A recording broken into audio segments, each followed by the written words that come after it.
What's up, guys? Finally sleeps.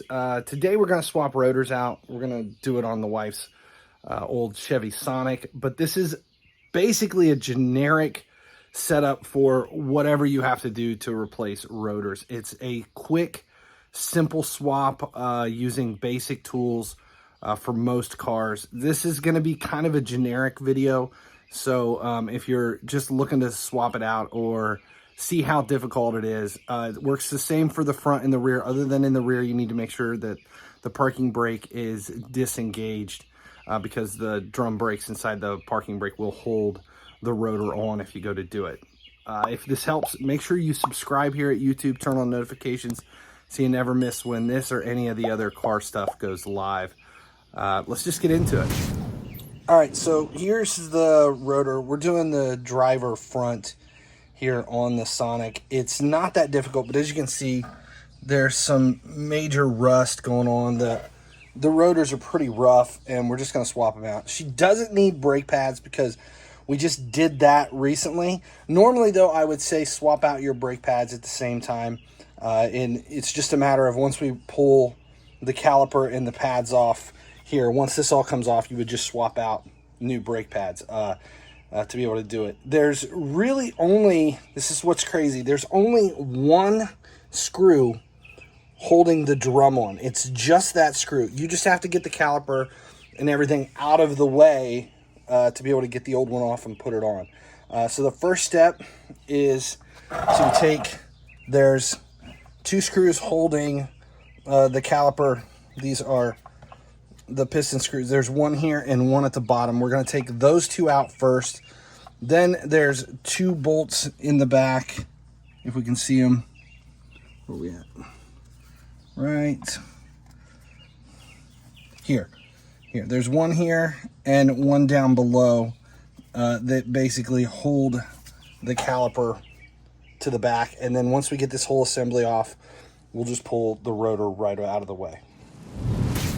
Now you do want to make sure you've got everything jacked up properly with jack stands to make sure you don't have any issues with, you know, because your feet are going to be underneath the drum and everything as you're working. We're going to take both top and bottom out.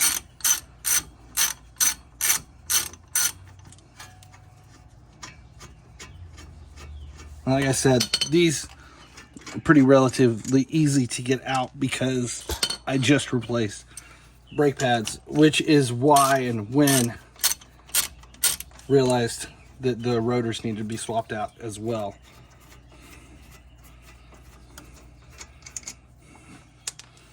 Okay, that's it, holding the piston and everything in. Now what we're going to do is I'm going to set a jack stand back here to be able to sit the piston on.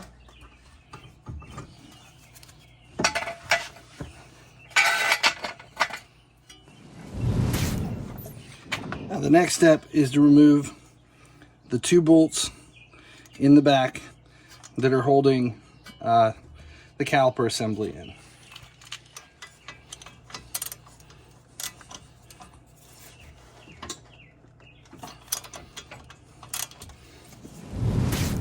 So I need to use a breaker bar to get those nuts out, or the bolts off. So I went ahead and zip tied it up to the coil just so it's out of the way.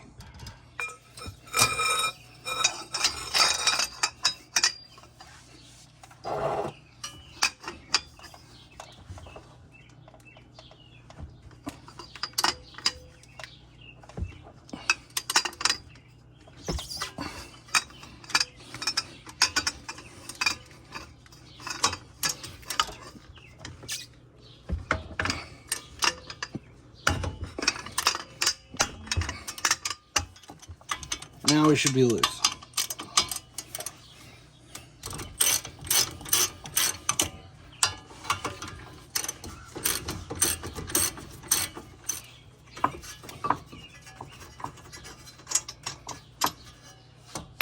Okay, both bolts are out. So we're going to take the whole assembly off with the pads and everything and set it aside. So now we just need to pull the rotor. All right, so calipers are off. Next step is to remove the rotor. We're going to use some PB Blaster, which is just penetrating catalyst, to make sure we can kind of break down any of the rust behind and all the bolts, the lugs, and everything.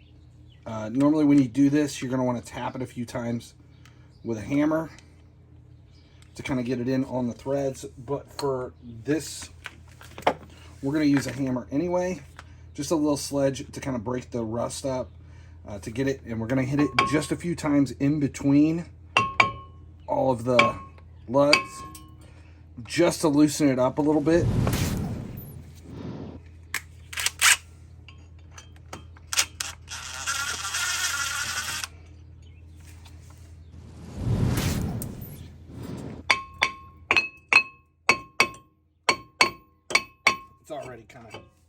It's already broke loose.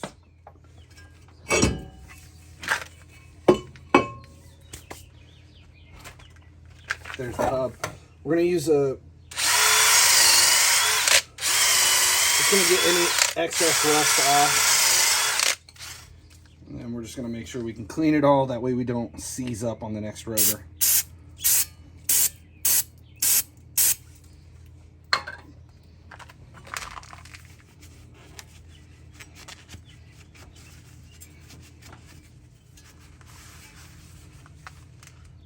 All right, we're good to go. Next step is to put the new rotors on. All right, here's the new rotors.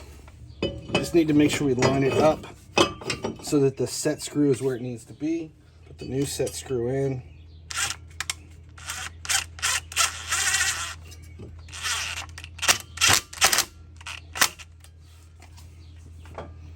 Solid. The next step is the brake assembly that we pulled off.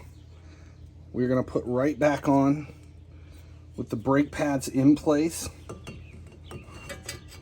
and slip it through,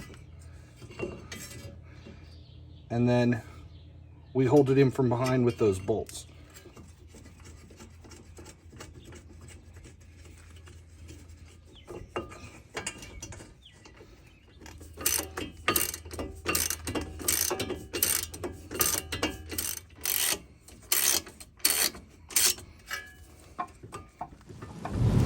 Next up, we're going to cut down the caliper that we have hanging up, the piston,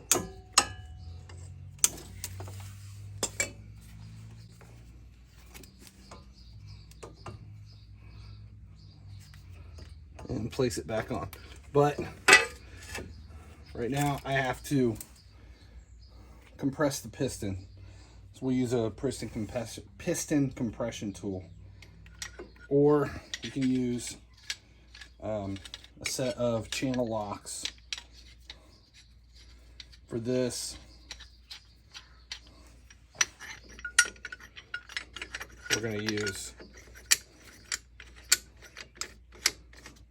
the caliper compression tool just to push it back. That's it, just far enough that it'll now slip over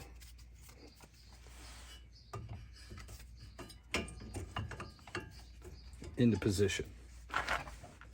The two bolts to put back in the slides.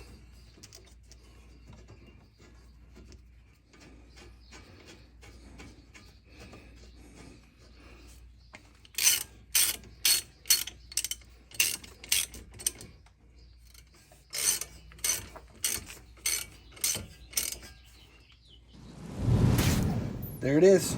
Double check everything. Make sure it's exactly how you want it. And you should be good to go. New rotors on and finished. Last step after replacing the rotors is going to be to pump the brake to get the caliper back out. Make sure it's not spongy and make sure you're in good shape. It's actually not that big a deal. It was a quick and easy job. Hope that helped. If it did, make sure you subscribe here at the channel for when any of the car stuff goes live. Thanks a lot for hanging out with me. As long as you guys keep watching, I'll keep making videos.